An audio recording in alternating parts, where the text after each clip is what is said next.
A ti que me escuchas, hoy traigo un mensaje de motivación para tu vida. Me presento, mi nombre es Josmari Salas y este mensaje lo he titulado La esperanza en medio de las pruebas. Lo voy a basar en la palabra de Dios en la carta de Primera de Pedro, capítulo 1, versículo desde el 3 al 9. Me gustaría contarte un poco sobre el contexto de esta carta.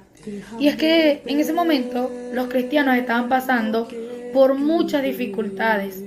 Incluso estaban sufriendo. En cada uno de los capítulos de esta carta podemos encontrar cuáles eran los sufrimientos de ellos.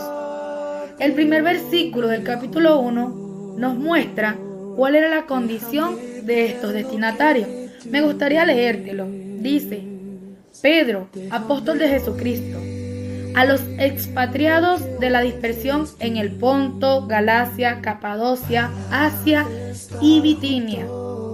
La carta va dirigida a hermanos expatriados, como lo acabamos de leer, quienes han tenido que dejar su patria, su nación, sus hogares, sus trabajos por el hecho de ser cristiano.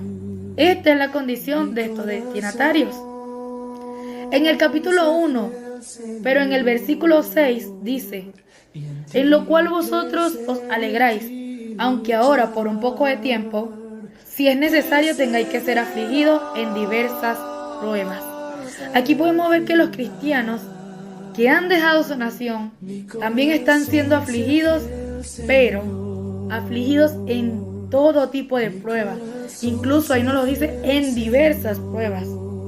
Cuando pasamos al capítulo 2, podemos encontrar que en el versículo 12 dice: manteniendo vuestra buena manera de vivir entre los gentiles, para que en lo que murmuran de vosotros, como de malhechores, glorifiquen a Dios en el día de la visitación.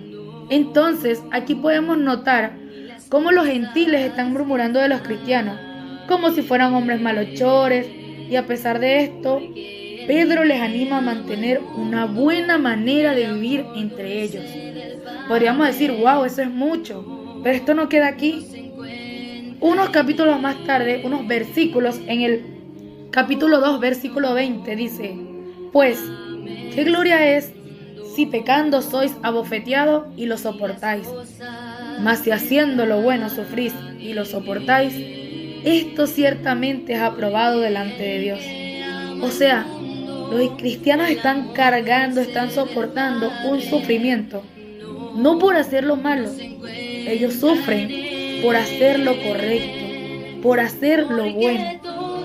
Un capítulo siguiente, que sería el 3, pero en el versículo 14, Pedro les dice: mas también, si alguna cosa padecéis por causa de la justicia, bienaventurados sois. Por tanto, no os amedrentéis por temor de ellos, ni os conturbéis. Los cristianos están padeciendo por ser justos. En el capítulo 4, versículo 12 dice: amado, no os sorprendáis del fuego de prueba que os ha sobrevenido, como si alguna cosa extraña os aconteciese. O sea, es como si Pedro le dijera: hermanos, no se sorprenda porque sufre. Esto ustedes ya lo sabían. Esto no es algo nuevo. Esto no es un acontecimiento que ustedes extrañen. Esto teníamos que pasarlo. Es muy sorprendente. Y para terminar de pasear por toda la carta, en el capítulo 5, versículo 8, les dice: sed sobrios y velad, porque vuestro adversario, el diablo, como león rugiente, anda alrededor buscando a quien devorar. Luego en el 9, al cual resistid firmes en la fe, sabiendo que los mismos padecimientos se van cumpliendo en vuestros hermanos en todo el mundo. O sea que detrás de todo lo que está pasando está el maligno. Y si por alguna razón los hermanos se están preguntando: ¿por qué esto nos pasa a nosotros? Pedro les dice: no es solo ustedes. Esto está pasando con todos nuestros hermanos en todo el mundo. Entonces, ya hemos podido ver cuál es el contexto de la carta paseando por cada capítulo de ellos. vemos a muchos hijos de Dios que fueron perseguidos por reconocer que eran hijos de Dios, que eran seguidores de Dios, de Cristo. Muchos impulsados a dejar su casa, expatriados, dejando familias, trabajo, su vida entera, y aún así los perseguían. Las persecuciones tuvieron diferentes grados de intensidad, desde el arresto sin garantía, la mengua de derechos públicos, el encarcelamiento, el azotamiento, la tortura hasta la ejecución, la mayoría muertos a espada, otros devorados por leones, prendidos como antorcha para hacer espectáculo y risa y gozo al pueblo romano. De verdad que la iglesia la estaba pasando realmente mal. En este contexto vemos a hijos ver morir a sus padres, padres ver morir a sus hijos. Fue algo demasiado terrible. Al ver esta carta, podríamos preguntarnos, ¿por qué Pedro comienza diciéndoles: bendito el Dios y Padre de nuestro Señor Jesucristo? Fácilmente yo podría decir, pero si están sufriendo, ¿por qué Pedro comienza así? Amados, Pedro reconoce algo que quizás a veces nosotros no podemos reconocer. Y me gustaría contarte a ti qué es lo que motiva a Pedro. Y es que en el capítulo 1 y versículo 3 de la carta, Pedro continúa diciendo: bendito el Dios y Padre de nuestro Señor Jesucristo, que según su grande misericordia nos hizo renacer. Aquí está la respuesta. Pedro comienza bendiciendo y exaltando a Dios porque Dios nos hizo renacer. Pedro no tiene los ojos puestos en las pruebas que están pasando. No tiene puestos los ojos en el sufrimiento, sino que Pedro tiene puestos los ojos en aquel que lo sacó de una condición peor de la que ya estaba. Sí, es verdad, hay sufrimiento en la vida cristiana, hay tristezas, hay lágrimas, pero antes de todas esas cosas, mis amados, un día estuvimos en una condición peor. Estuvimos muertos por nuestros pecados. Y en ese momento de muerte, Dios derramó su misericordia para hacernos renacer. Por esa razón, hoy podemos decir, ante cualquier adversidad, Dios, eres bendito. El propósito de nuestro Padre al hacernos renacer, ¿cuál es? La carta nos lo sigue diciendo, amados. En el versículo 3 dice: para una esperanza viva. Dios nos hizo renacer para darnos esperanza. Los hijos de Dios viven con esperanza, a pesar de los conflictos, a pesar de las murmuraciones, a pesar de las tribulaciones. Aunque podamos decir, pero no es fácil. Estoy seguro que para los cristianos de ese momento tampoco fue fácil. Pero qué hermoso saber cuál era el enfoque que tenía Pedro y cuál era el ánimo que le estaba dando a los hermanos en ese momento. Él le dice: por favor, hermano, no piensen en esas cosas, no se desanimen, vean más allá, vean de dónde los sacó Dios, en dónde estaban y en dónde están ahora. El capítulo sigue diciendo, el versículo 3, por la resurrección de Jesucristo de los muertos. La resurrección de Cristo es la garantía para nosotros de esta esperanza de la que está hablando Pedro. Es la garantía de alcanzar la verdadera vida. Y no solo eso, Pedro sigue dando ánimo recordando algo. Y es que en el versículo 4 dice: para una herencia. Los hijos de Dios somos herederos. Sabemos que una herencia es recibida cuando una persona fallece y transmite sus bienes y derechos, obligaciones a otras personas, que estos se denominan herederos.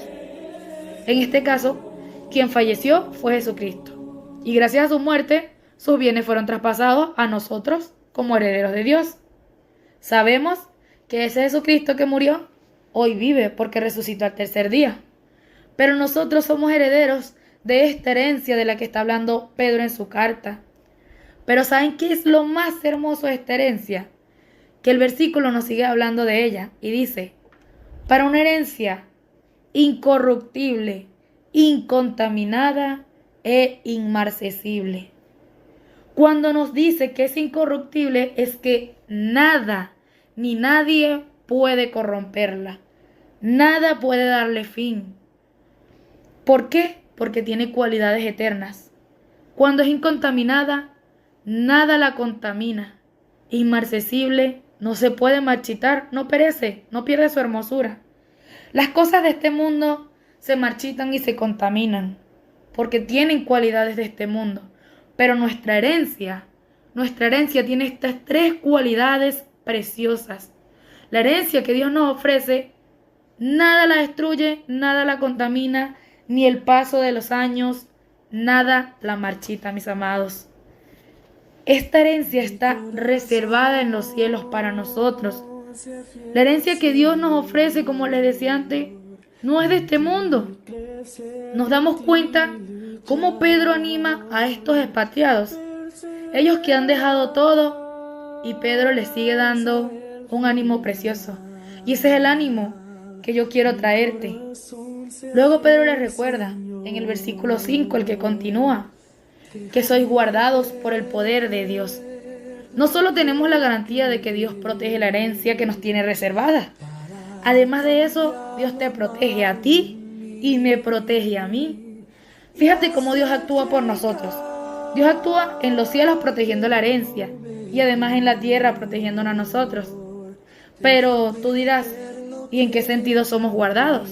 ¿En qué sentido Dios nos protege? No quiere decir que porque Él nos proteja no puede pasarte ningún mal. Por supuesto que no estoy hablando de eso. Porque los cristianos en la primera carta, como lo acabamos de ver, están sufriendo de una manera muy terrible. Él mismo dice, no se sorprendan por el fuego de prueba. Les recuerda que son diversas pruebas. Entonces, ¿en qué sentido Dios nos guarda y Dios nos protege? Dice que sois guardados por el poder de Dios mediante la fe, para alcanzar la salvación. De lo que realmente nos guarda, lo que Dios realmente quiere proteger es nuestra salvación. Ahí actúa el poder de Dios. En cada momento nos está protegiendo para que alcancemos esta salvación, esta herencia. No estoy diciendo que Dios no nos cuide, tampoco estoy diciendo eso. Lo que realmente a Dios le importa es que a pesar del sufrimiento que quizás estés viviendo en este momento, a pesar de la prueba que te esté afectando, Él quiere que alcancemos la salvación. Pero esto se va a dar mediante la fe. Nuestra fe va a jugar un rol muy importante para que el poder de Dios actúe en nosotros. Va a ser a través de la fe donde Dios nos va a guardar para que alcancemos esta salvación. En el versículo 7 dice más cosas para desarrollar esto. Y es que allí nos recuerdan cosas muy importantes. Para que sometida a prueba vuestra fe. Dios nos va a probar nuestra fe en medio de la aflicción, en medio de la tribulación. Es verdad que somos guardados por el poder de Dios, pero el cristiano debe ejercer fe en las pruebas y en las aflicciones. Es nuestra función en medio de las pruebas, tener fe, amados. Aquí vemos el aspecto humano y divino en la salvación. Dios me guarda, pero mi respuesta es vivir en fe. Pero esto debemos entenderlo muy, muy bien. Dios no es el que nos hace sufrir, porque quiere probarnos. No, lo que va a ser probada es nuestra fe. Pero somos nosotros los que decidimos cómo vemos estas pruebas. Si nosotros estamos enfocados en que las pruebas y las aflicciones nos van a hundir, lamentablemente terminaremos hundidos. Pero si nosotros tomamos la decisión de escuchar el consejo que les dio Pedro a la iglesia en este momento, a pesar de que estaba pasando por un momento tan fuerte, si nosotros tomamos ese consejo, vamos a cambiar la perspectiva de todos, hermanos. Entonces, te animo en esta mañana a que no veas las pruebas y las aflicciones como algo en que quedarte estancado, sino que te animes a seguir, a luchar en fe para poder alcanzar la salvación que Dios nos tiene preparada, una salvación que es eterna, que está reservada en los cielos para aquellos que reflejan a Dios en su vida y que en cada momento de su vida pueden terminar siendo victoriosos. Dios te bendiga, amado hermano.